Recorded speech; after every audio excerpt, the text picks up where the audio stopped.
Shalom dan selamat pagi jemaat yang dikasihi dalam nama Tuhan Yesus Kristus.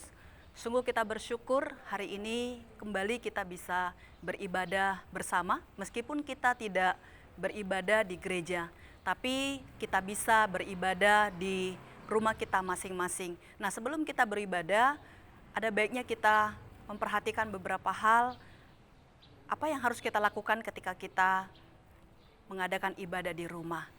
Yang pertama yang perlu kita lakukan adalah mari kita mengajak semua anggota keluarga kita untuk bersama-sama beribadah. Mungkin ada ama, ada akong, ada suami, istri, anak-anak atau cucu kita. Ini adalah kesempatan bagi kita untuk bisa mengajak mereka beribadah bersama di hadapan Tuhan. Dan yang kedua, mari kita persiapkan diri dengan sebaik-baiknya. Berpakaianlah yang rapi sebagaimana selayaknya ketika kita datang ke gereja untuk beribadah. Karena kita tahu ketika kita beribadah di rumah pun Tuhan hadir bersama-sama dengan kita di dalam ibadah kita. Dan ketika kita mau ibadah, persiapkanlah diri dengan baik.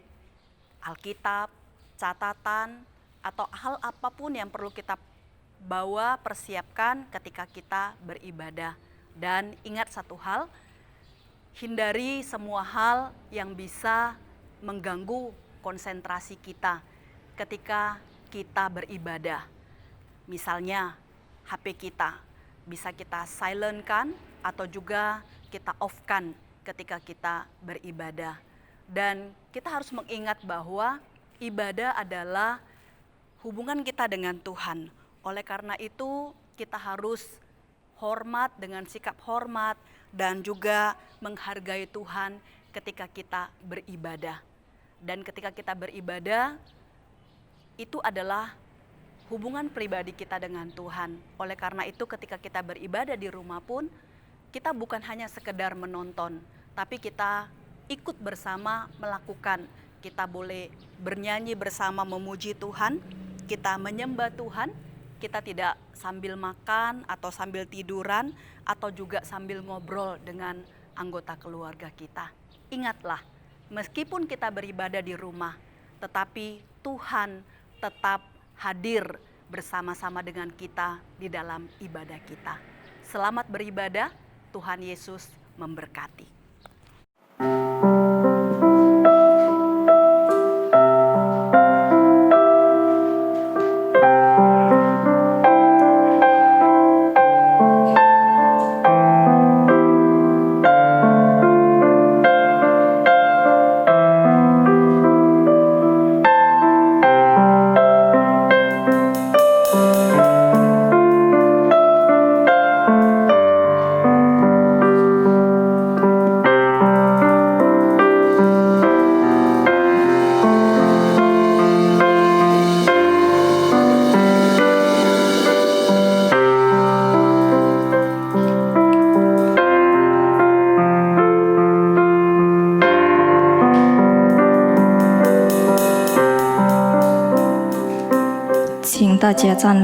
Jemaat kami undang untuk berdiri.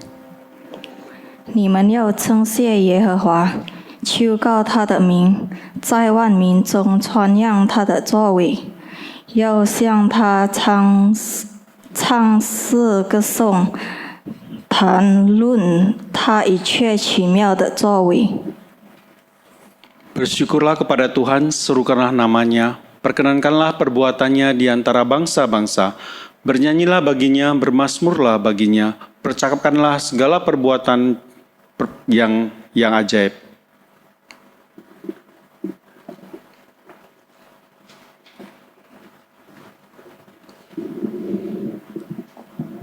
Jemaat yang terkasih, kita akan sama-sama masuk di dalam doa pengakuan dosa. Dengarkanlah firman Tuhan dari Mazmur 139 ayat 1 sampai 2. 请听上帝的话，从诗篇139篇第1到第2节。耶和华，你已经检查我，认识我。我坐下，我起来，你都晓得。你从远处知道我的意念。Tuhan, Engkaulah menyelidiki dan mengenal aku. Engkau mengetahui kalau aku duduk atau berdiri. Engkau mengerti pikiranku dari jauh. Kita berdoa.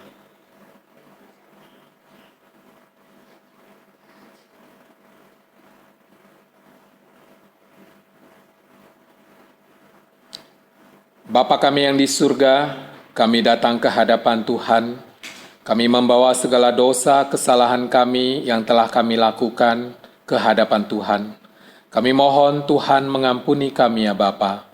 Biarlah segala apa yang telah kami lakukan, yang tidak berkenan kepada Tuhan, yang telah menyakiti hati Tuhan, mohon Tuhan Engkau mengampuni kami. Dan kami mau memuji memuliakan nama Tuhan. Tuhan memberkati kami semuanya. Di dalam nama Tuhan Yesus kami berdoa. Amin.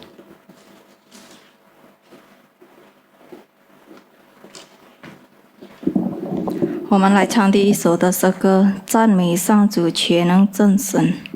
Kita angkat pujian nomor 1, Puji Tuhan Allah Maha Kuasa.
Kita berdoa.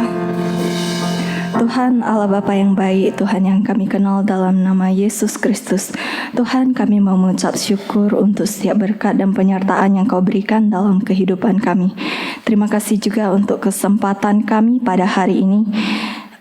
Kami boleh diberikan kesempatan untuk berkumpul di rumah kami masing-masing untuk memuji dan memuliakan nama-Mu serta melaksanakan ibadah. Tuhan, Engkau yang melayakkan setiap kami untuk beribadah dan datang kepadamu Tuhan. Untuk ibadah kami pada hari ini kami serahkan ke dalam tangan-Mu, biar Engkau yang memimpin dari awal pertengahan hingga akhir sehingga ibadah ini boleh berjalan seturut dengan kehendak-Mu. Dalam nama Tuhan Yesus kami berdoa dan mengucap syukur. Haleluya. Amin. Amin.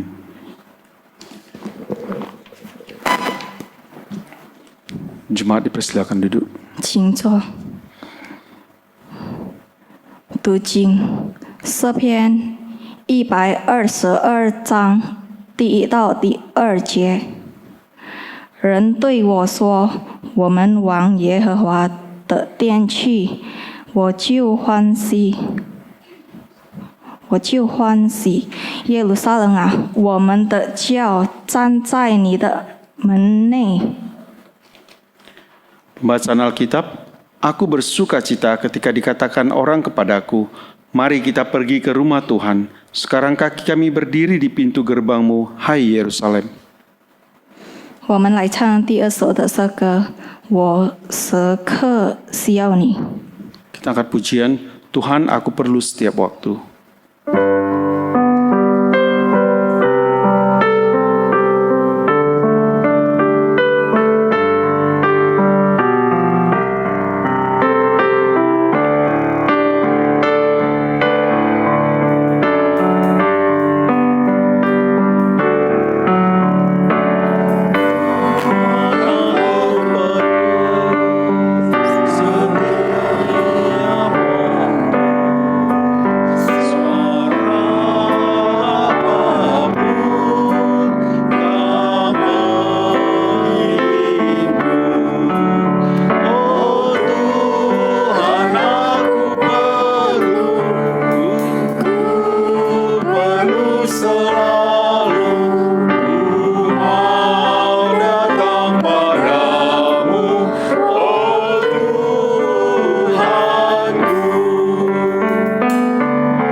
Kita akan masuk di dalam doa syafaat.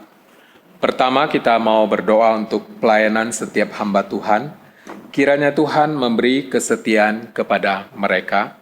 Kemudian kedua, kita mau berdoa untuk presiden dan wakil presiden serta para kabinet agar diberi hikmat dalam menjalankan tugas pemerintahan. Ketiga, kita mau berdoa untuk setiap keluarga jemaat agar tetap memelihara keharmonisan keluarga mereka. Mari kita sama-sama berdoa. Bapa kami yang di surga, kami mau mengucap syukur, berterima kasih kepada Tuhan. Sampai pada hari ini Tuhan masih memelihara, memberkati kami dengan kekuatan dan kesehatan. Kami bersyukur hari ini kami bersama dengan anggota keluarga kami boleh datang beribadah kepada Tuhan di rumah kami masing-masing. Kami mohon Tuhan yang terus memberikan hati yang setia kepada kami. Bapa kami yang di surga, pada saat ini kami mau berdoa untuk para hamba Tuhan di dalam pelayanan mereka, di tempat mereka masing-masing. Tuhan yang memberikan kesabaran, memberikan kekuatan, memberikan kesehatan kepada mereka di dalam menjalani pelayanan. Ketika mereka melayani, ada begitu banyak suka dan duka yang mereka temui. Tapi Tuhan, Engkau tetap menyertai mereka. Kami juga mau berdoa Tuhan untuk bangsa dan negara kami, terlebih untuk para pemimpin bangsa kami, untuk presiden, wakil presiden, para kabinet, mereka yang akan melaksanakan tugas negara ini. Tuhan, Engkau memberkati. Secara khusus dalam masa-masa pandemik ini, Tuhan, Engkau yang menolong mereka. Segala usaha yang telah mereka rencanakan biarlah bisa berjalan dengan baik. Terima kasih Bapa kami yang di surga. Pada saat ini Tuhan, kami juga datang berdoa, membawa setiap keluarga jemaat Tuhan kepada Tuhan. Biarlah Tuhan memberkati mereka. Mungkin di antara mereka ada yang sedang mengalami pergumulan ekonomi, masalah keharmonisan keluarga. Tuhan, biarlah Engkau yang memberkati, Engkau yang menolong, membukakan jalan bagi mereka, sehingga mereka boleh tetap mendapatkan kasih karunia daripada Tuhan, dan mereka boleh terus mengandalkan Tuhan di dalam menjalani kehidupan mereka. Terima kasih Bapa kami yang di surga. Di dalam nama Tuhan Yesus kami berdoa. Amin.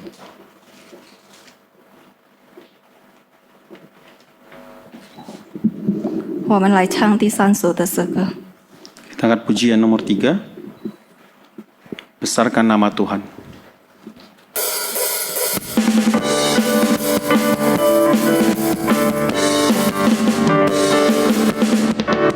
Besarkan nama Tuhan, pujilah Dia.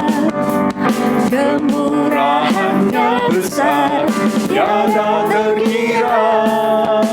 Aku tak dapat balas besar kasih-Nya. Oh, besarkanlah nama-Nya. Tuhan yang ajaib, Tuhan yang kuasa, Tuhan yang menolong hidupku. Tuhan yang ajaib, Tuhan yang kuasa, jiwaku ditebus oleh-Nya. Akan nama Tuhan, pujilah Dia. Kemurahan-Nya besar, tiada terkira. Aku tak dapat balas besar kasih-Nya. Oh, besarkanlah nama-Nya. Tuhan yang ajaib, Tuhan yang kuasa, Tuhan yang menolong hidupku. Tuhan yang ajaib, Tuhan yang kuasa, jiwaku ditebus oleh-Nya. Tuhan yang ajaib, Tuhan yang kuasa, Tuhan yang menolong hidupku. Tuhan yang ajaib, Tuhan yang kuasa, jiwaku ditebus oleh-Nya. Jiwaku ditebus oleh-Nya. Jiwaku ditebus oleh-Nya.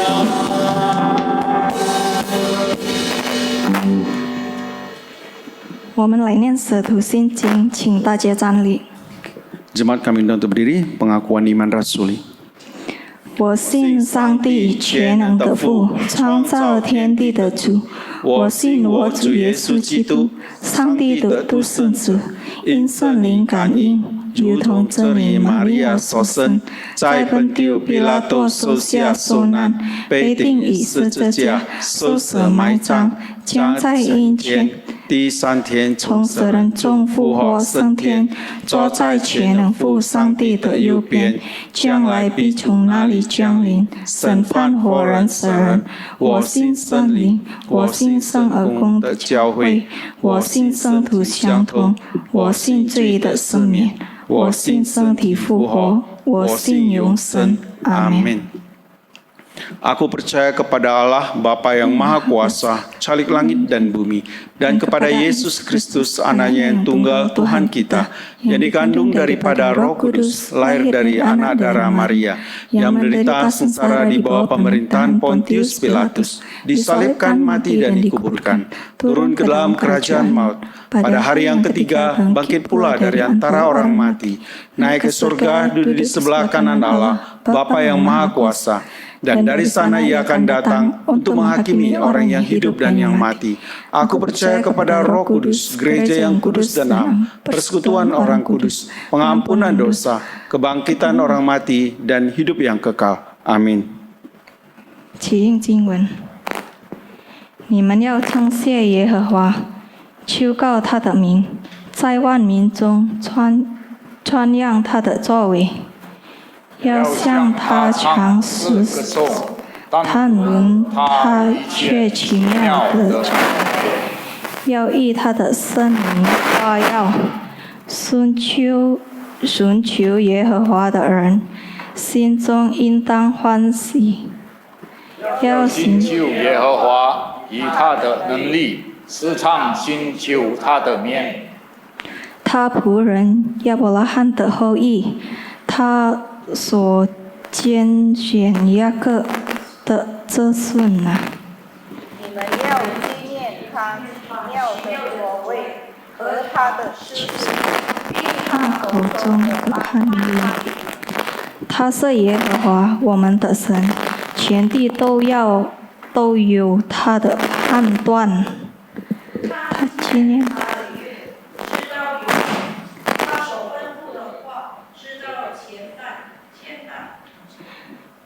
就是以亚伯拉罕所立的约，向以撒所起的誓，向雅各定为立约，向以色列定为永远的约，说我必将迦南地赐给你，做你产业的分。 你们要赞美耶和华。 Bersyukurlah kepada Tuhan, serukanlah namanya, perkenankanlah perbuatannya di antara bangsa-bangsa. Bernyanyilah baginya, bermazmurlah baginya, percakapkanlah segala perbuatannya yang ajaib. Bermegahlah di dalam namanya yang kudus, biarlah bersuka hati orang-orang yang mencari Tuhan. Carilah Tuhan dan kekuatannya, carilah wajahnya selalu. Ingatlah perbuatan-perbuatan ajaib yang dilakukannya, mukjizat-mukjizatnya dan penghukuman-penghukuman yang diucapkannya. Hai anak cucu Abraham, hambanya, hai anak-anak Yakub, orang-orang pilihannya. Dialah Tuhan Allah kita, di seluruh bumi berlaku penghukumannya. Ia ingat untuk selama-lamanya akan perjanjiannya. Firman-Nya yang diperintahkannya kepada 1000 angkatan. Yang diikatnya dengan Abraham dan akan sumpahnya kepada Ishak. Diadakannya hal itu menjadi ketetapan bagi Yakub, menjadi perjanjian kekal bagi Israel. Firman-Nya, kepadamu akan kuberikan tanah Kanaan sebagai milik pusaka yang ditentukan bagimu. Haleluya. Gloria Patri.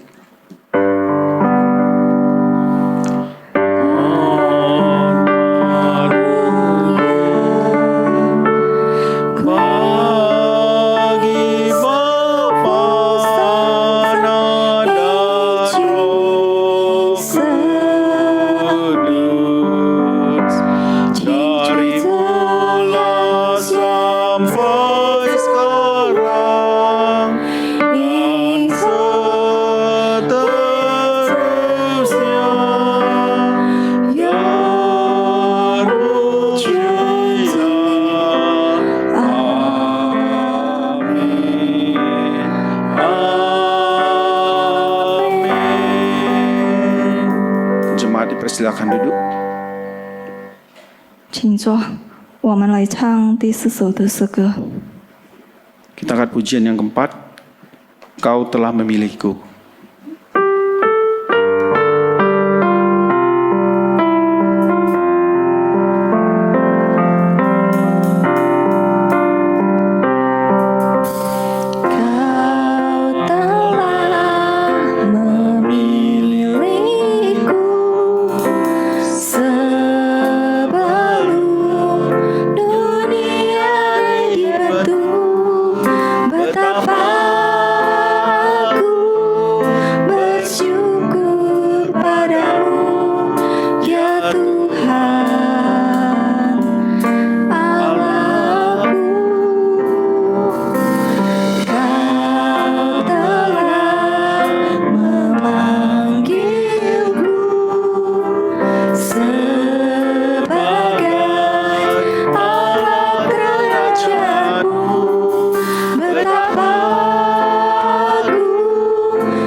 Salam saudara-saudara yang kekasih dalam nama Tuhan kita Yesus Kristus. Pada hari ini kita sungguh bersyukur kepada Tuhan. Salam buat kita semuanya. Dari dalam rumah Tuhan, kami memberkati saudara-saudara sekalian. Marilah kita menyiapkan hati dan pikiran kita untuk mendengarkan firman Tuhan. Mari kita berdoa. Bapa kami yang di surga, kami bersyukur atas penyertaan Tuhan. Hari ini kami bisa kembali mendengarkan firman-Mu. Walaupun kami tidak bisa berkumpul di rumah-Mu, kami bisa mendengar firman Tuhan. di tempat kami masing-masing.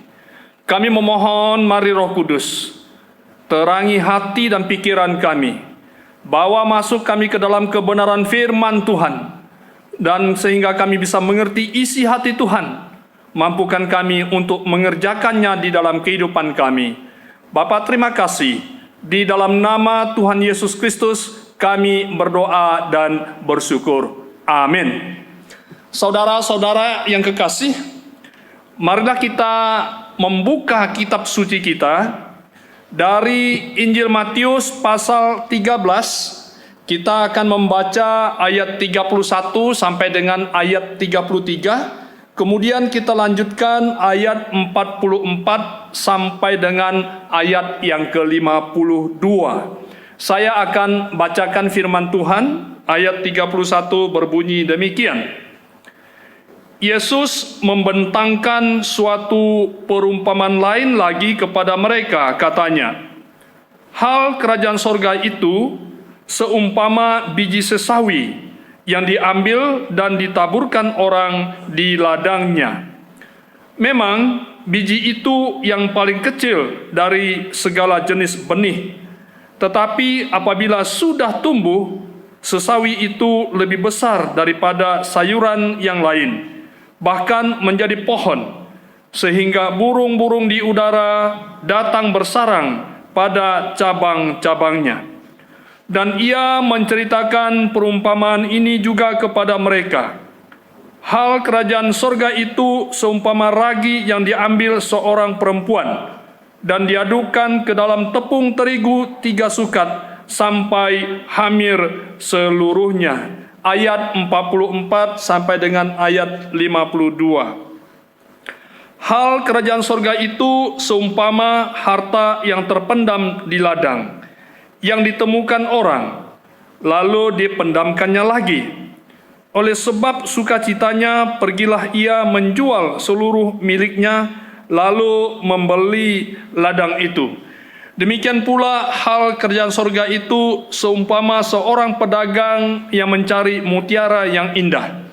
Setelah ditemukannya mutiara yang sangat berharga, ia pun pergi menjual seluruh miliknya, lalu membeli mutiara itu.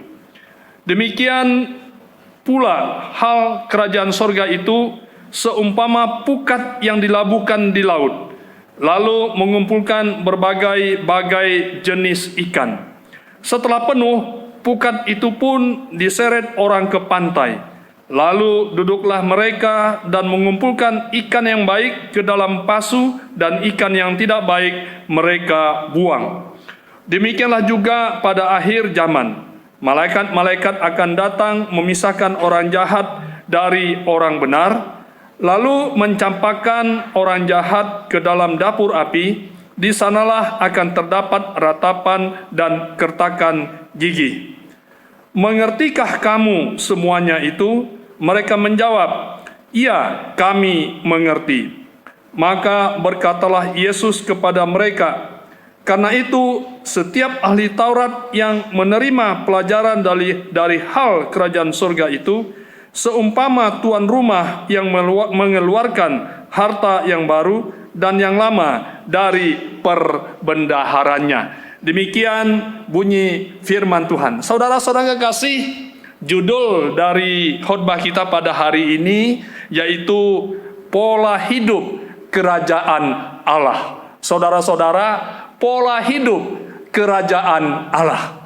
Saya ingin bertanya kepada saudara-saudara sekalian. Sejauh ini, saudara-saudara, pola hidup yang bagaimana yang saudara-saudara sedang jalankan atau sedang praktekkan? Suatu kali, saya bertemu dengan seorang orang tua yang berumur 65 tahun. Jadi sekai ama.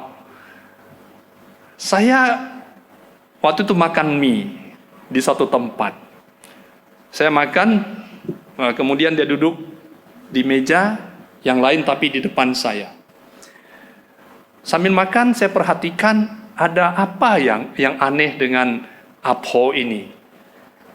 Saya lihat rambutnya, dengan kulitnya, dengan wajahnya, wah rambutnya itu panca warna. 5 warna, saudara-saudara, dicat, nah seperti itu.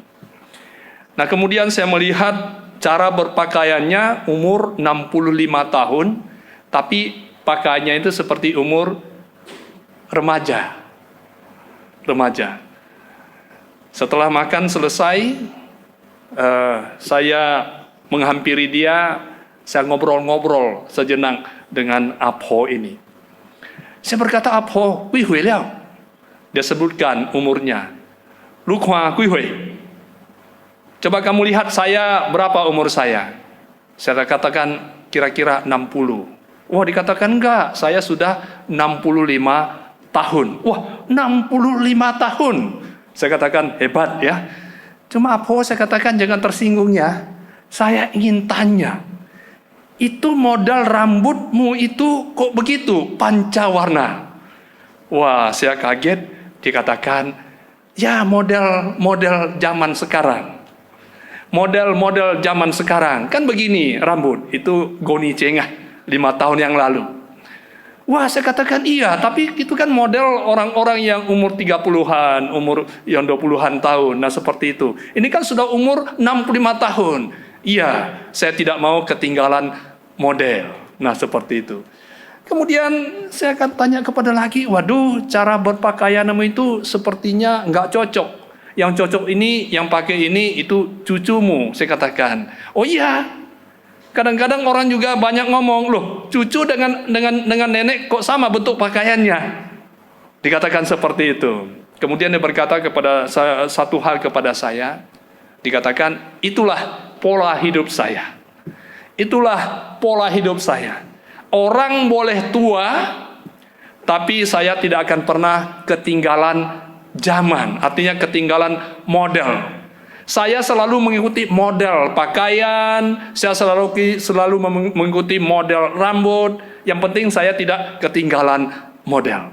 Nah, saudara-saudara kekasih, saya terbenung sejenak, tapi ada hal yang positif yang saya dapat pelajari dari Apho ini. Pertama itu, dia mengatakan, saya tidak mau menjadi orang yang ketinggalan model. Nah, seperti itu. Artinya apa? Dia memperhatikan perkembangan zaman, dia memperhatikan model, perkembangan model, apakah itu model rambut, apakah itu model pakaian, model sepatu, dia ikuti. Orang boleh tua, tapi jiwa boleh muda, dikatakannya seperti itu.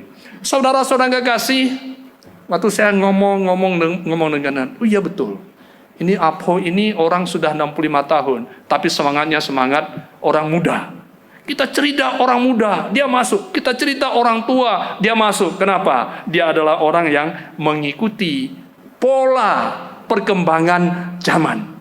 Dia mengikuti pola hidup di sepanjang dia bisa perhatikan, dia tidak mau ketinggalan. Nah, saudara-saudara kekasih, kalau pada hari ini firman Tuhan yang kita dengar pada malam ini, pada saat ini, kemudian kita mengambil satu tema pola hidup kerajaan Allah.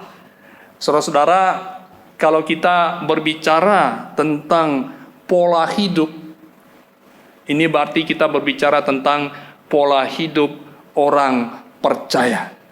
Pola hidup orang percaya yang hidup di tengah-tengah dunia. Pola hidup orang percaya di tengah-tengah dunia yang begitu hebat perkembangannya, tetapi dia bisa merasakan, saya hidup di dalam kerajaan Tuhan. Kenapa? Dia percaya kepada Yesus. Kemudian apa yang bisa mempengaruhi kehidupannya?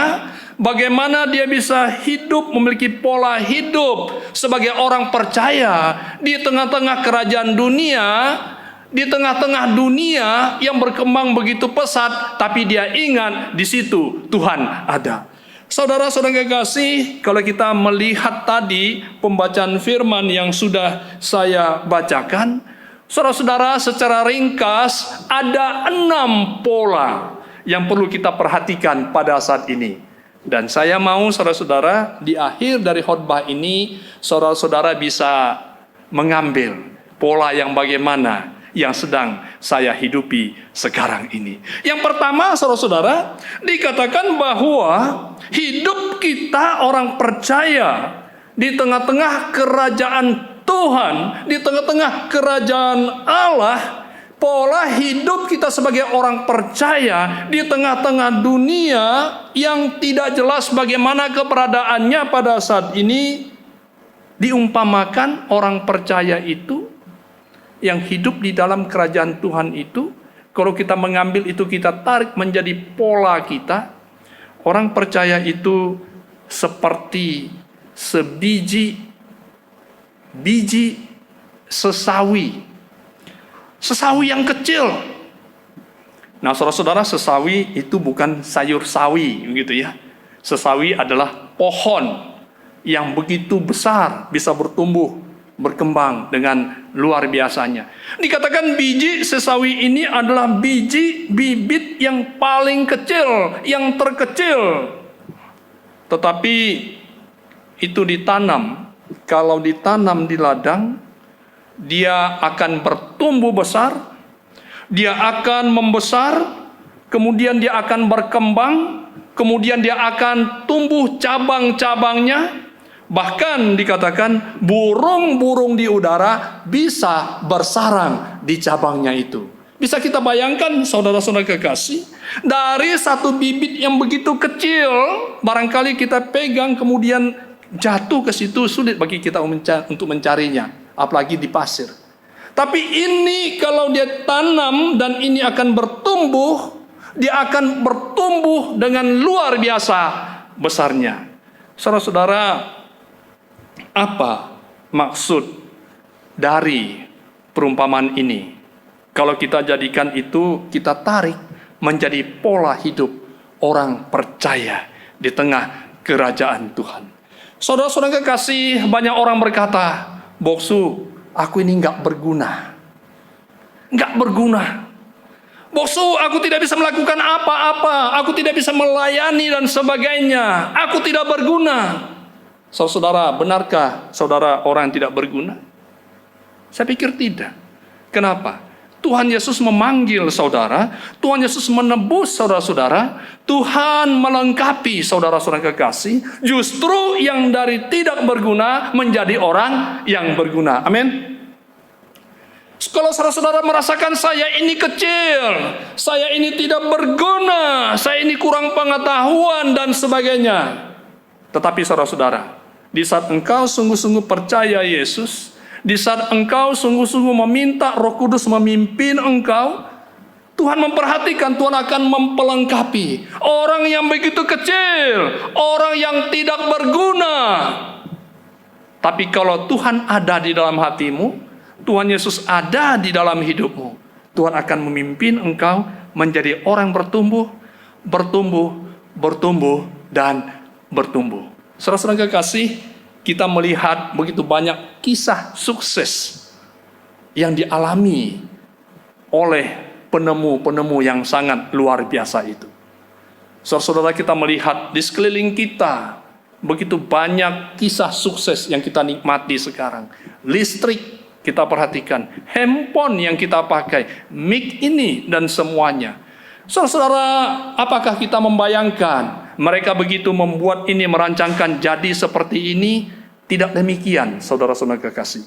Kalau kita memperhatikan bagaimana proses yang mereka lakukan dari hal yang sederhana, banyak kegagalan yang mereka temukan. Tapi satu hal yang mereka pikirkan, hari ini boleh gagal, hari ini saya tidak bisa mencapai apapun yang mau saya capai. Tetapi dia berjuang, dia memperbaharui, dia berinovasi. Dan akhirnya, apa yang gagal hari ini, yang menurutnya tidak berguna, atau menurut orang lain tidak berguna, tetapi karena dia berjuang, dia berdoa, dia mohon pertolongan daripada Tuhan. Akhirnya, apa yang gagal itu, dengan pertolongan Tuhan, menjadi sesuatu hal yang sangat luar biasa. Saudara-saudara kekasih, apakah engkau saat ini adalah orang yang berhasil? Atau apakah saudara-saudara merasa aku adalah orang yang gagal? Berhasil atau gagal?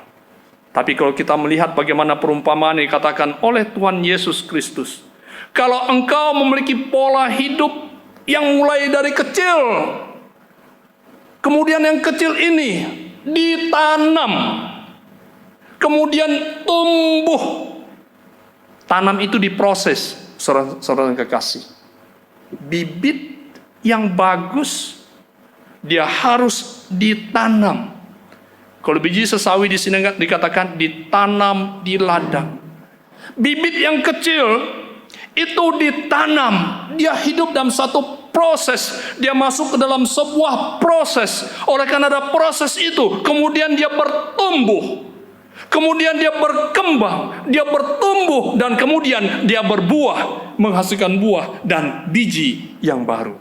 Apa artinya, saudara-saudara kekasih, yang Tuhan mau katakan kepada kita semua, di mana kita mengatakan, saya orang Kristen, saya hidup di dalam kerajaan Tuhan.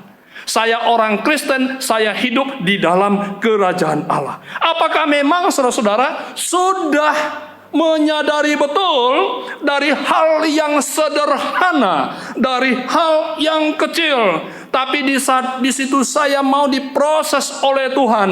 Tuhan akan memproses saya, kemudian saya pecah, biji itu pecah, saudara-saudara. Biji itu pecah, dan kemudian saya bertumbuh dengan pimpinan Roh Kudus. Sekarang saya menjadi orang yang luar biasa di hadapan Tuhan. Orang yang menjadi luar biasa di hadapan sesama manusia. Saudara-saudara kekasih, hal ini penting. Kalau mau berhasil, kita mulai dari dasar. Mau pinter, kita mau belajar mengenal huruf. Saudara-saudara, ingin menjadi orang yang sukses, kita ingin belajar dari hal yang kecil. Ingin berjalan menempuh 100 kilometer, kita perlu melangkah satu langkah pertama. Kalau tidak, saudara-saudara, yang kecil tidak akan bisa bertumbuh, tidak akan bisa menjadi proses dalam proses menjadi besar. Orang percaya yang hidup di dalam kerajaan Tuhan, di tengah-tengah dunia ini, walaupun engkau kecil pada saat ini, tetapi Tuhan mau engkau bertumbuh, dan bertumbuh, kemudian menghasilkan buah bagi Tuhan. Amin. Saudara-saudara, pola ini penting dibangun oleh setiap orang yang percaya. Yang kedua, kita melihat bagaimana Tuhan Yesus juga memberi satu perumpamaan tentang kerajaan Tuhan itu dikatakan seperti ragi. Nah, ibu-ibu atau bapak-bapak yang pintar membuat kue atau yang suka membuat kue, saya pikir dengan ragi ini tidak asing lagi. Saudara-saudara kekasih, dalam bahasa Indonesia dikatakan sedikit ragi, dia bisa menghamirkan, dia bisa mempengaruhi, dia bisa membuat huat, ya, dia bisa bertumbuh, bisa berkembang. Tepung itu artinya apa, saudara-saudara kekasih?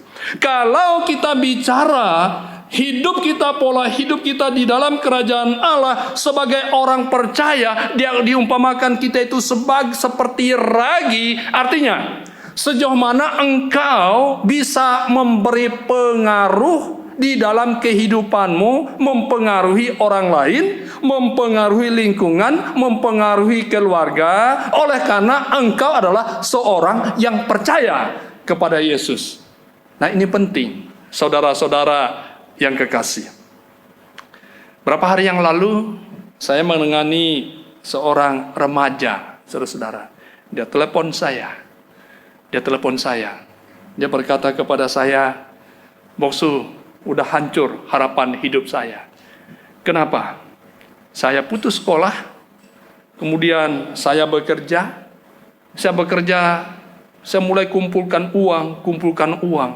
Tapi setelah dapat uang, saya kumpulkan berapa banyak, saya berteman dengan teman-teman saya. Rupanya saya pilih salah teman. Apa ceritanya? Dikatakan teman saya tawarkan saya ekstasi dan sebagainya, saya tidak mau. Tawarkan rokok, saya tidak mau. Satu kali dia bawa kepada saya itu lem kambing, saudara-saudara. Lem kambing. Kemudian rupanya teman-teman saya ini ada grupnya. Jadi mereka grup ngelem. Ngelem artinya begini, lem kambing itu mereka buka, kemudian mereka masukkan ke dalam plastik. Lem kambing itu mereka bawa kemana-mana, sebentar-sebentar lem kambing itu mereka hirup, dan rupanya mereka ketagihan. Kemudian apa hubungan denganmu? Dikatakan, saya sekarang sudah 3 bulan, saya sudah ketagihan dengan lem kambing. Loh, kenapa ketagihan? Teman-teman saya di kiri kanan saya selalu hirup itu lem kambing. Akhirnya saya merasa saya ingin mencoba. Saya mencoba, akhirnya saya mulai ketagihan. Dikatakan seperti itu. Saudara-saudara, saya berkata kepada anak ini, apakah engkau sekarang masih berdoa? Karena dia orang Kristen. Dikatakan, Boksu, saya berdoa, tapi sepertinya nggak ada kekuatan. Apakah Tuhan Yesus masih ada di dalam hatimu? Itu pertanyaan saya kepada dia. Dia tunduk sebentar. Dia katakan, masih Boksu. Oleh karena di hatimu masih ada Tuhan Yesus, artinya di hatimu masih ada Roh Kudus. Nah sekarang biarlah Tuhan Yesus, Roh Kudus yang mempengaruhi kamu. Tuhan mempengaruhi kamu, maka kamu bisa mempengaruhi lem kambing. Kalau Tuhan tidak ada di dalam hatimu, maka lem kambing ini mempengaruhi kamu. 2-3 kali kami bertemu. 3 hari yang lalu dia berkata kepada saya, puji Tuhan Boksu, teman-teman saya mengatakan kepada saya mereka tidak bisa godain lagi dengan lem kambing. Kenapa? Saya punya kemampuan untuk menolak, dan bahkan saya menasihati mereka. Saudara-saudara kekasih, kalau kita berbicara tentang pengaruh, itu sangat penting. Anak remaja ini dipengaruhi oleh teman-temannya. Anak remaja ini dipengaruhi oleh kenakalan-kenakalan dari teman-temannya. Kenakalan itu mempengaruhi dia. Dari yang tidak tahu lem kambing, kemudian dia menjadi penghirup lem kambing. Tapi puji Tuhan, karena dia masih ada tahu, dia hatinya ada Tuhan, dia masih ada dia hatinya ada Roh Kudus, dia masih sadar Tuhan Yesus sanggup menolong dia. Dia bergumul begitu hebat, sehingga dia berkata kepada saya, Boksu, luar biasa Tuhan Yesus, luar biasa Roh Kudus.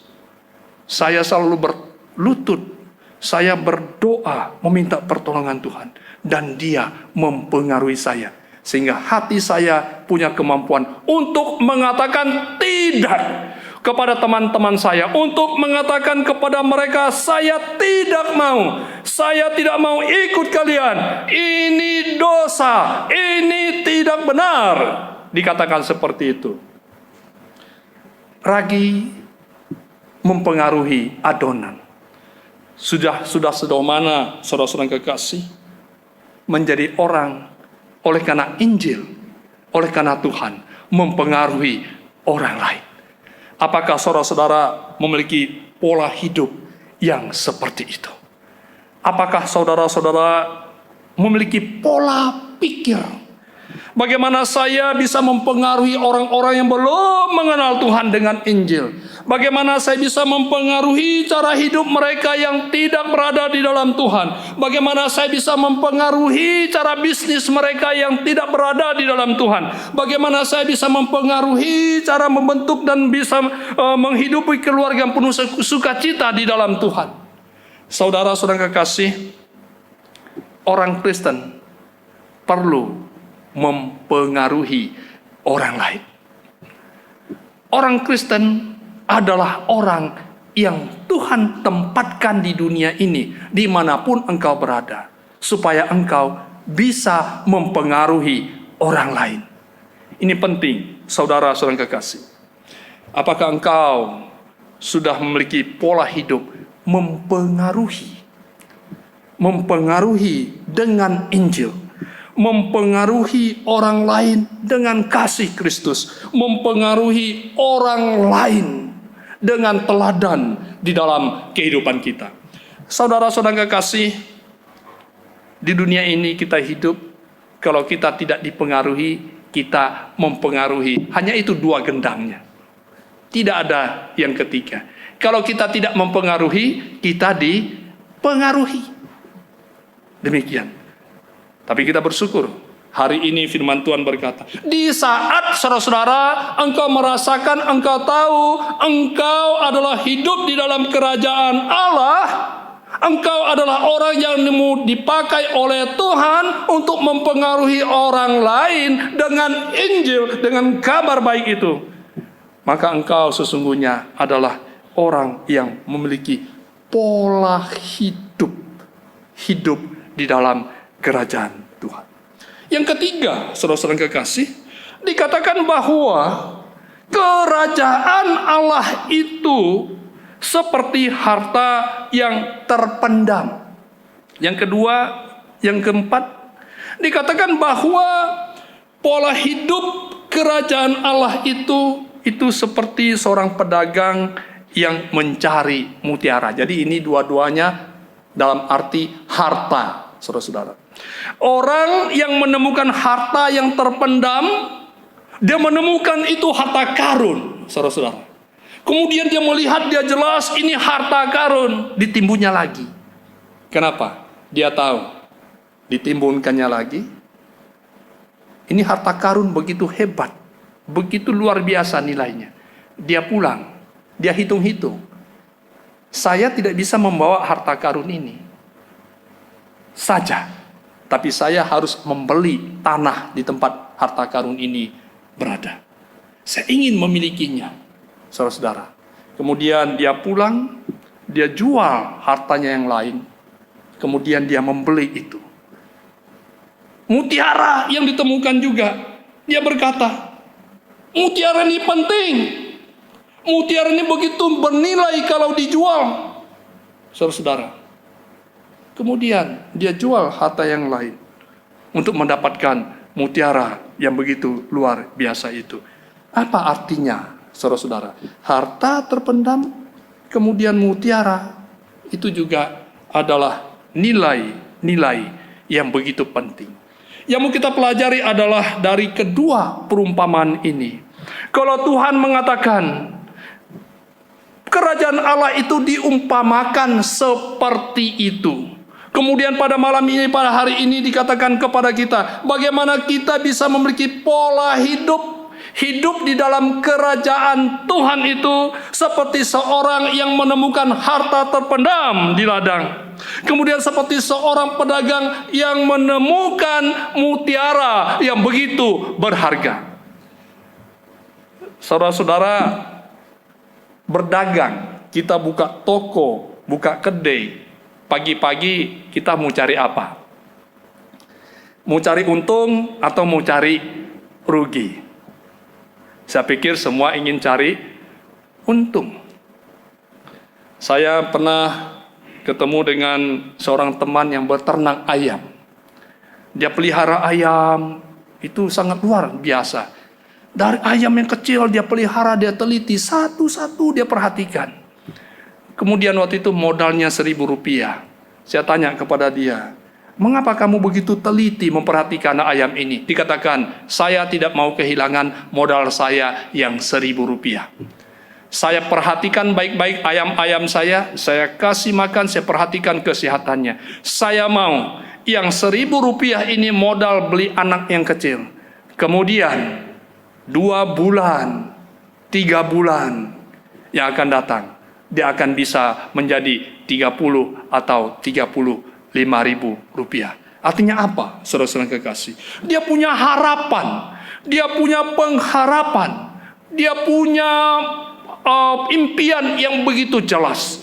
Kalau dikatakan di sini, harta yang terpendam itu diibaratkan seperti kerajaan Tuhan yang engkau temui di dalam hidupmu. Mutiara itu seperti kerajaan Tuhan yang engkau temui di dalam hidupmu. Itu artinya apa, saudara-saudara kekasih? Kita hidup di tengah dunia ini untuk cari apa? Untuk cari apa, saudara-saudara? Kita hidup di dunia ini, ada banyak yang dicari orang. Tapi apakah saudara-saudara pernah memahami, apapun yang kita dapatkan, akhirnya kita hanya membawa pulang sehelai kertas. Contoh, hari ini saudara-saudara pergi ke bank, bawa uang 1 juta. Kita kasih uang ke bank, kemudian bank kasih apa kepada kita? 1 buku, kertas. Saudara-saudara depositokan uang 10 juta, 100 juta. Kita serahkan ke bank. Kemudian bank kasih apa kepada kita? Selembar kertas. Saudara-saudara kekasih, hanya selembar kertas. Ya, tentu beda dengan kertas yang lain. Kertas yang bernilai, kertas yang berharga. Tapi kita hanya menyimpan selembar kertas atau 1 buku kecil. Saudara-saudara, dikatakan bahwa di saat kita hidup di tengah-tengah dunia ini, saudara-saudara ingin mencari hal-hal yang begitu berharga, hal-hal yang begitu bernilai, saudara-saudara. Suatu kita bertemu dengan Kristus, suatu kita percaya kepada Kristus, saya pikir itulah harta yang paling luar biasa yang kita temukan di dunia ini. Apakah setelah kita mendapatkan Kristus, kita bisa meninggalkan yang lain-lain? Apakah setelah kita mendapatkan Kristus, kita fokus kepada Tuhan, kita fokus mengikuti Dia, kita fokus menjalankan apa yang dipesankan, apa yang diajarkan di dalam kehidupan kita? Satu lagu waktu saya dulu belajar dikatakan seperti ini, saya diajari, cari apa di dalam dunia, cari apa di dalam dunia, cari dunia pasti binasa, cari Yesus yang penuh cinta. Saudara-saudara, cari apa di dalam dunia? Saudara, kita bisa mencari apapun di dalam kehidupan kita di dunia ini, tapi kalau tanpa Kristus di dalamnya, itu akan sia-sia. Bagaimana kita melihat Tuhan Yesus mengumpamakan bahwa seorang yang mencari harta, dia menemukan itu, dia menemukan kerajaan itu, dia menemukan Tuhan itu, saudara-saudara. Dia jual yang lain-lain, dia tinggalkan yang lain-lain, dia lupakan yang lain-lain, karena dia tahu nilai yang dia temukan, nilai itu sangat luar biasa, yang tidak bisa dibandingkan dengan yang lain-lainnya. Saudara-saudara, sudahkah engkau bisa menjadikan pola hidup yang seperti ini sebagai orang Kristen? Saya sudah percaya Yesus, saya sudah kenal Yesus, saya sudah mengikut Yesus, saya orang yang diberkati oleh Tuhan Yesus, saudara-saudara. Apakah memang itu selalu mempengaruhi hidupmu? Itu yang selalu menjadi pola pikirmu, sehingga yang lain-lain itu kita menganggapnya nomor 2, nomor 3, dan nomor yang paling belakang. Yang penting saya sudah mengenal Yesus, saya mendapat keselamatan daripada Tuhan. Sekarang saya ingin menjalankan kebenaran firman Tuhan di dalam kehidupan saya, karena saya itu sangat berharga di hadapan Tuhan. Saudara-saudara, banyak orang Kristen, tapi dia tidak puas hidupnya sebagai orang Kristen. Satu kali saya bertemu dengan seorang yang kecewa dengan Tuhan, saudara-saudara. Dia sangat kecewa dengan Tuhan. Bahkan dia berkata, "Boksu, saya tidak mau berdoa lagi. Saya tidak mau baca Alkitab lagi." Kenapa? Semakin saya berdoa, semakin saya baca Alkitab, hidup saya semakin susah. Loh, kemudian kok bisa ambil kesimpulan seperti itu? Dia berkata, teman saya, orangnya ateis, dia tidak percaya ada Tuhan, dia tidak mau tahu dengan Tuhan, tapi apa dilakukannya itu semuanya berhasil. Saya katakan, itu kan menurut saudara, itu kan dari kacamata saudara. Pernah nggak tanya kepada yang bersangkutan bahwa semuanya berhasil? Apakah dia ada damai? Saudara-saudara, saya mencoba menetralisir pemikiran dia. Saya berkata kepada dia seperti ini. Di saat engkau percaya Yesus, di saat engkau terima Yesus sebagai juru selamatmu, apakah engkau sungguh-sungguh beriman kepada Dia? Waktu saya bertanya seperti itu, saudara ini dia tidak sanggup untuk menjawab. Dia hanya tertunduk. Dia berkata terakhir, Itulah boksu persoalan saya. Saya percaya Yesus. Saya mengikut Yesus. Tapi saya tidak sungguh-sungguh beriman kepada Yesus. Saudara-saudara kekasih, sudah sejauh mana kita dapat merasakan bahwa kita betul-betul mendapat sebuah harta yang begitu luar biasa. Saya mendapat keselamatan yang begitu luar biasa. Saya mendapat berkat yang begitu luar biasa. Saya mendapatkan anugerah yang begitu luar biasa. Dan apa yang kita dapatkan itu menenteramkan hati kita. Dan yang terus menuntun kita untuk tetap setia kepada Tuhan. Saudara-saudara kekasih, saya menemukan ada orang yang hidupnya pas-pasan. Hidupnya miskin, tapi setia kepada Tuhan. Saya juga menemukan orang yang hidup berkecukupan, dan bahkan berkelimpahan. Hari ini setia kepada Tuhan, besok lusa tidak setia kepada Tuhan. Inilah hidup kita di dunia ini. Saudara-saudara kekasih, apakah kita sudah mengatakan di dalam hidup saya sudah percaya kepada Yesus, saya sudah mendapat anugerah begitu berkelimpahan daripada Tuhan, saya sudah mendapat keselamatan yang daripada Tuhan, maka itulah hartaku yang paling berharga, itu saya akan pegang, itu akan menjadi dasar dalam kehidupan saya, dan saya menjalani hari-hari kehidupan saya sebagai orang Kristen. Dimanapun engkau berada, di saat engkau percaya kepada Yesus, di situ sebetulnya engkau sedang hidup dan sedang berada di dalam kerajaannya Kristus, di dalam kerajaan Allah. Saudara-saudara kekasih, saya masih ingat juga sebuah lagu yang pernah diajarkan oleh guru saya kepada saya. Dia berkata, "Bun Sui, nanti waktu kamu besar, kamu mau cari apa?" Saya berkata pada saat itu, saya tidak tahu mau cari apa. Tapi yang saya tahu adalah saya mau menjadi pengikut Yesus yang setia. Itu guru SD saya. Kemudian dia berkata, saya akan ajarkan sebuah lagu kepada kamu. Lagunya begini, saudara-saudara. Apa yang dicari orang? Uang.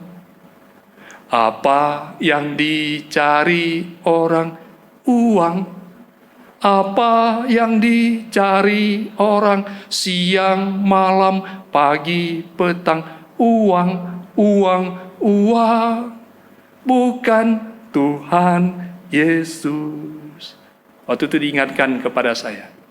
Boleh cari uang, boleh mendapatkan uang banyak, tapi jangan uang itu membuat kamu lupa terhadap Tuhan Yesus. Siapa yang dicari Yesus? Saya. Siapa yang dicari Yesus? Saya.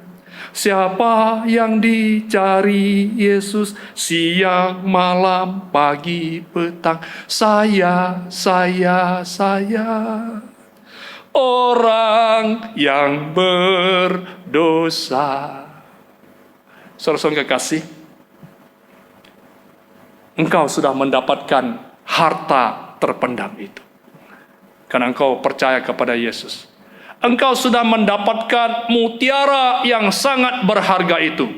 Oleh karena engkau percaya kepada Yesus.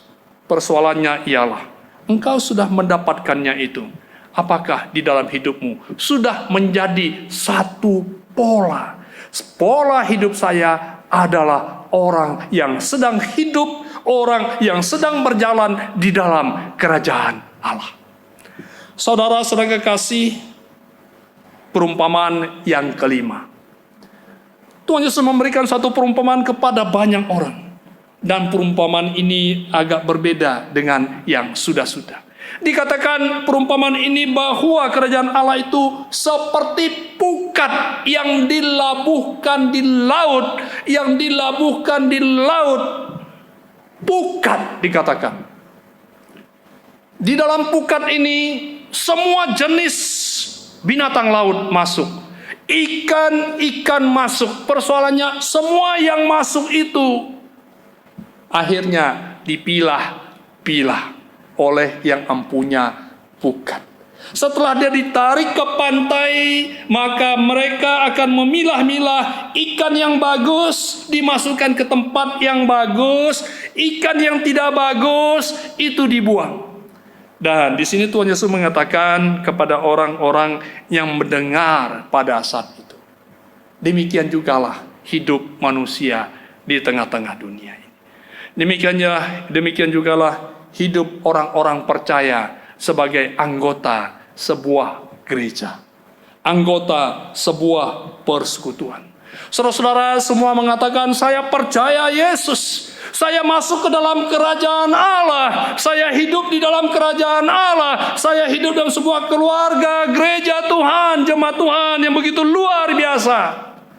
Tetapi setelah Tuhan cek satu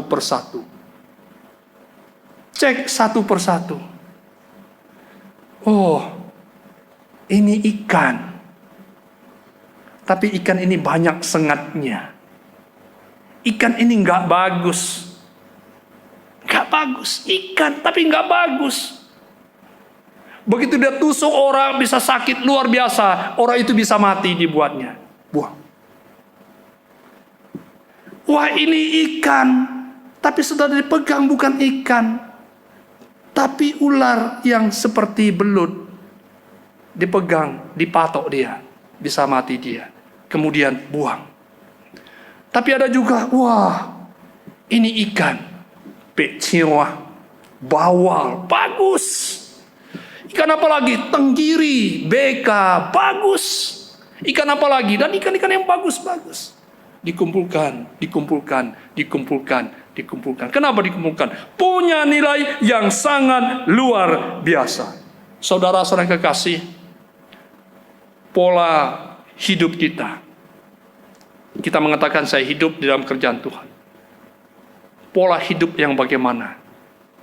Pola hidup ikan bawal atau pola hidup ikan piranha? Kalau bawal mahal, piranha juga punya nilai. Tapi apapun yang sampai di depannya habis dimakannya. Tuannya pun habis dimakannya. Dan sebagainya. Saudara-saudara, pola hidup yang bagaimana yang kita jalani sebagai orang yang percaya kepada Yesus, sebagai satu anggota kerajaan Tuhan di mana kita berada.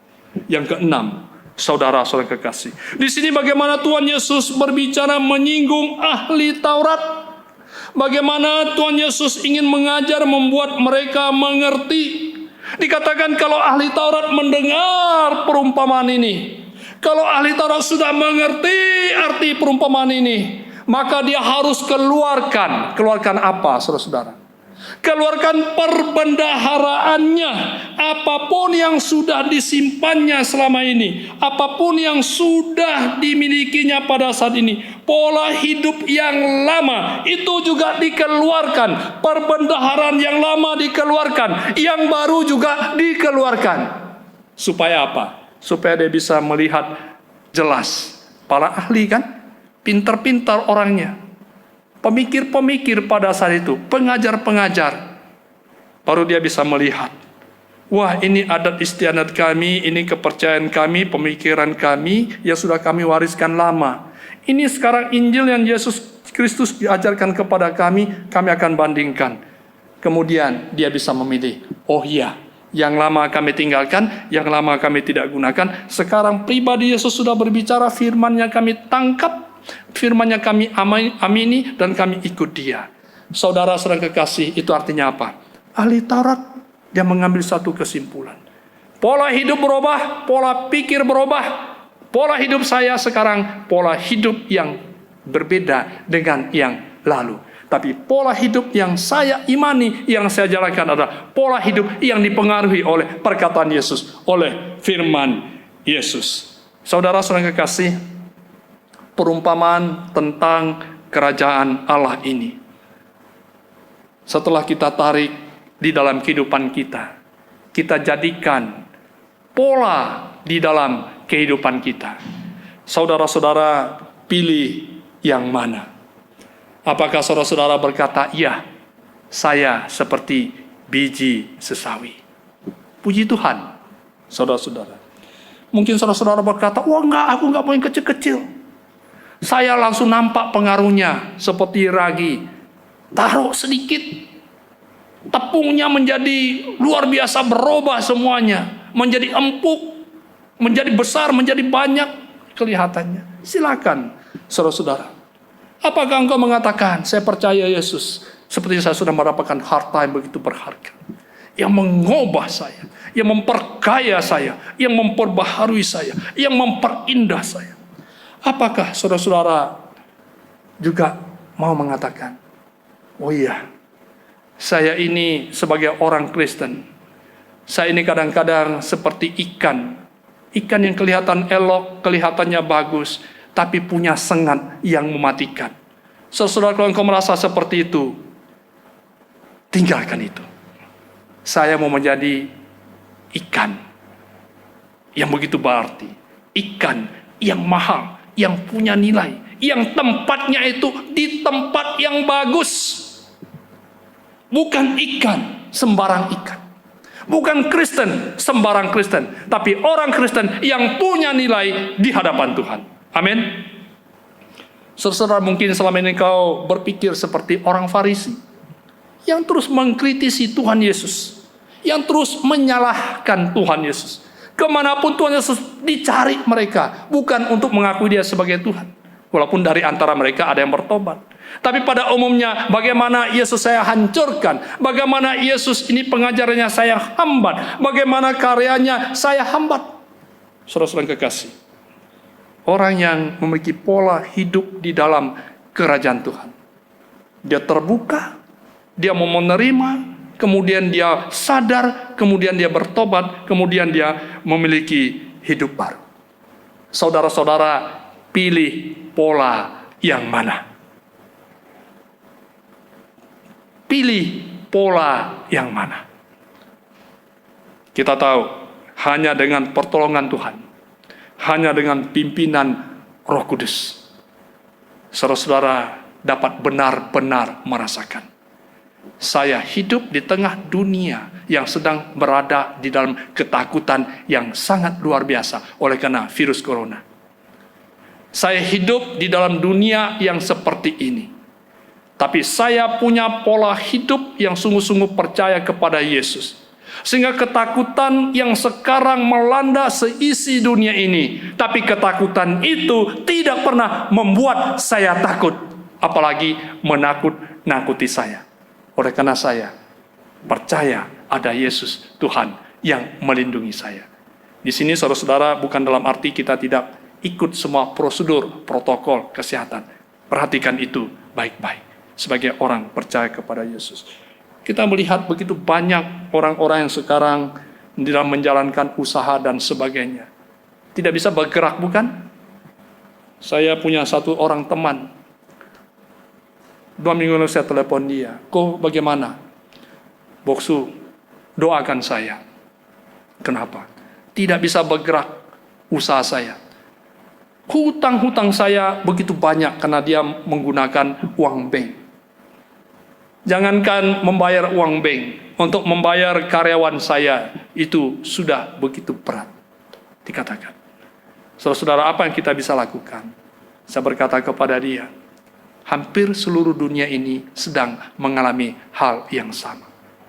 Satu hal yang bisa kita lakukan sebagai orang percaya adalah, dalam sesulit apapun, tapi jangan pernah tinggalkan Kristus. Jangan pernah ragukan kuasa dan penyertaan Kristus. Di sana orang begitu menderita, di sini begitu menderita, artinya kita sama-sama menderita. Tetapi orang percaya kepada Yesus, di mana pola hidupnya, saya hidup di dalam kerajaan Tuhan. Di situ artinya, di situ ada Kristus, di situ ada Roh Kudus yang akan siap membantu dan memberikan pertolongan kepada kita. Saudara-saudara kekasih, sekali lagi saya bertanya, pola hidup yang bagaimana yang saudara-saudara jalani selama ini? Kita telah melihat bagaimana firman Tuhan berbicara kepada kita. Kalau engkau sedang berjalan di dalam pola hidup dunia, inilah saatnya, inilah waktunya. Saudara-saudara melangkah maju, keluar dari pola hidup dunia, engkau masuk ke dalam pola hidup kerajaan Allah. Mari kita berdoa. Bapa, kami berterima kasih kepadamu. Kami bersyukur melalui perumpamaan kerajaan Allah. Hari ini Tuhan kami tarik itu sebagai pola hidup di dalam kehidupan kami. Mampukan kami yang Bapa, mampukan kami ya Bapa, untuk tetap setia dan mengasihi Tuhan. Bagaimanapun terjadi masalah berat di dunia ini di mana kami berada, tetapi kami terus memiliki pola hidup setia, tunduk dan taat kepada Tuhan. Sehingga Tuhan tidak pernah menemukan kami jatuh di dalam dosa, tidak pernah menemukan kami menyerah, tetapi Tuhan menemukan kami tetap kokoh dan setia kepadamu. Bapa, inilah kami dengan segala keterbatasan kami. Tuhan sempurnakan hidup kami, Tuhan kokohkan iman kami. Bapa, terima kasih. Dalam nama Tuhan Yesus kami berdoa dan bersyukur. Amin.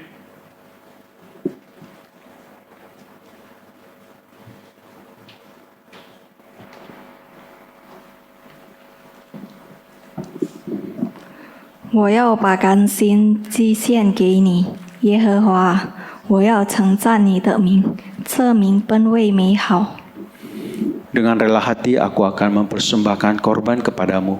Bersyukur sebab namamu baik ya Tuhan. 我们来唱奇异恩典和收奉献。 Kita angkat pujian, sangat besar anugerahnya dan memberikan yang terbaik. Anugerahnya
Jemaat kami undang untuk berdiri. Kita berdoa. Terima kasih Bapa atas kasih dan penyertaan Engkau kepada kami.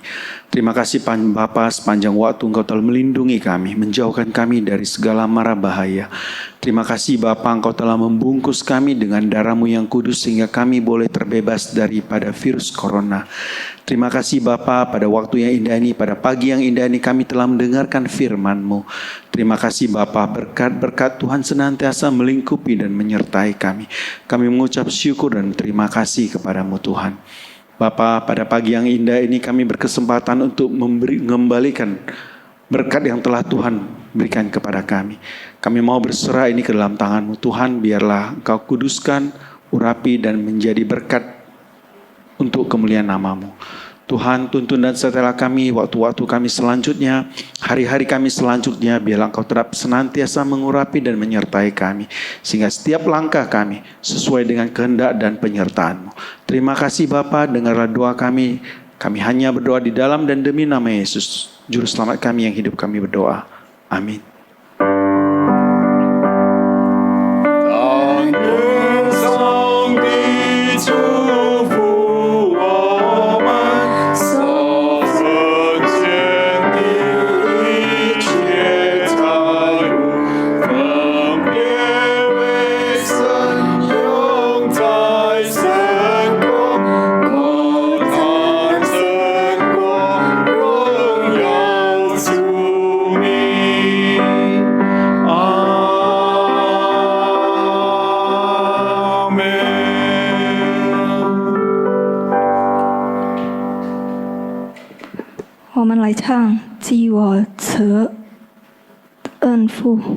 Kita angkat pujian, jadikan aku saluran berkat.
Bapa kami yang di surga, Dikuduskanlah namamu, datanglah kerajaanmu, jadilah kehendak-mu di bumi seperti di surga. Berikanlah kami pada hari ini makanan kami yang secukupnya, dan ampunilah kami akan kesalahan kami, seperti kami juga mengampuni orang bersalah pada kami. Dan jangan membawa kami ke dalam pencobaan, tetapi lepaskanlah kami daripada yang jahat, karena Engkau mempunyai kerajaan dan kuasa dan kemuliaan sampai selama-lamanya. Amin.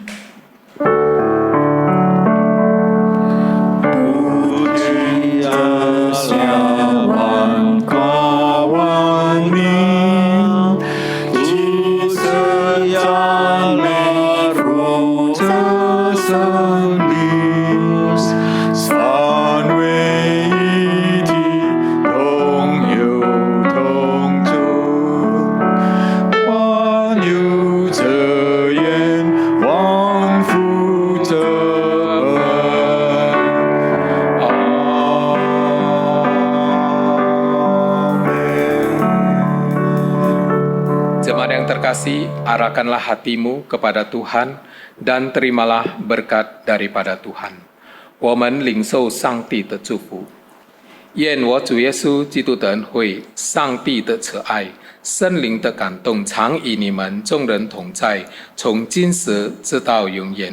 Kiranya kasih karunia dari Tuhan kita Yesus Kristus, kasih sayang daripada Allah Bapa, dan persekutuan di dalam Roh Kudus itulah yang senantiasa menyertai kamu sekalian mulai hari ini, besok, dan sampai selama-lamanya. Amin.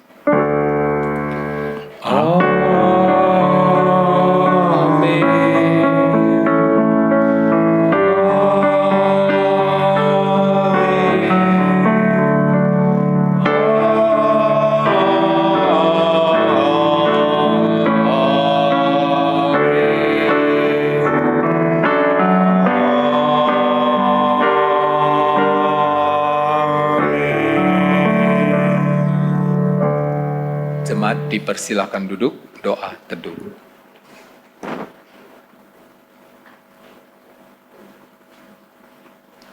Amin. Jemaat yang terkasih, kita akan sama-sama mendengarkan warta bagi kita. Pertama sekali, hamba Tuhan dan majelis mengucapkan terima kasih untuk pelayanan Pendeta Bunsui Tigor pada hari ini. Biarlah Tuhan yang memberkati untuk pelayanannya bersama dengan keluarganya. Tuhan memberkati. Kemudian yang kedua, hamba Tuhan dan majelis juga mengucapkan terima kasih kepada saudara-saudari yang sudah beribadah dengan setia di rumah masing-masing. Tuhan Yesus memberkati. Kemudian doa malam tetap kita adakan pada Rabu malam jam 7.30 malam di rumah masing-masing. Lalu yang terakhir, bagi kita yang ingin memberikan persembahan, bisa men-scan barcode yang sudah ada di depan, atau juga bisa mentransferkan uangnya ke rekening yang sudah ada, atau juga bisa mengantar ke sekretariat supaya bisa diteruskan kepada bendahara. Terima kasih, Tuhan Yesus memberkati.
耶稣的爱点燃我心中起。